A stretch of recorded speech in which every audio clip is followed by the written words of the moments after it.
Hi అండి. Bhogi mini vlogs ఒక 5 అయితే వస్తాయండి. భోగి ముందు రోజే నేను అత్తయ్యకి, మావయ్యకి పండక్కి బట్టలైతే తీసుకున్నానండి. మావయ్య గారికి రామరాజులో పంచ, షర్ట్ అయితే తీసుకున్నాను. మావయ్య గారి షర్ట్‌కి మ్యాచ్ అవుతుందనేసి అత్తయ్య గారి కోసం అయితే ఈ కాటన్ శారీ అయితే తీసుకున్నాను. మేము తీసుకున్న షాప్‌లో 1000 రూపీస్ ఎబోవ్ బిల్ చేస్తే మనకి ఒక ఫ్రీ గిఫ్ట్ అయితే వస్తుందన్నారండి. నాకైతే ఈ గిఫ్ట్ అయితే వచ్చిందనమాట. ఇంక ఇవి ఇప్పుడు అత్తయ్యకి, మావయ్యకి అయితే ఇచ్చేస్తాను. ఇప్పుడైతే భోగి రోజండి ఇది. భోగి రోజు మావయ్య గారు మళ్ళీ నేను ఇంటికి వెళ్ళిపోతాను కదా అనేసి ఆ రోజైతే ఈ బట్టలైతే వేసుకున్నారు. చాలా బాగున్నారు కదండి. ఫస్ట్ అయితే మేము లైట్ కలర్ దొరికితే బాగుండు అనుకున్నాము. ఎందుకంటే మావయ్య గారి స్కిన్కి డార్క్ బాగోదేమో అనేసి. బట్ బాగుంది. ఇది లాస్ట్ ఇయర్ తీసుకున్నానండి.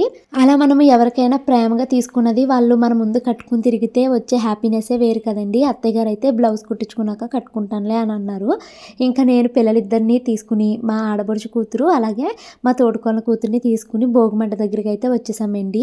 ఇది మా తోడుకోళ్ళ వాళ్ళు వేసిన మంట అనమాట వాళ్ళ షాప్ దగ్గర. ఇంకా భోగి పిడకలు అయితే ఇందులో వేసాము.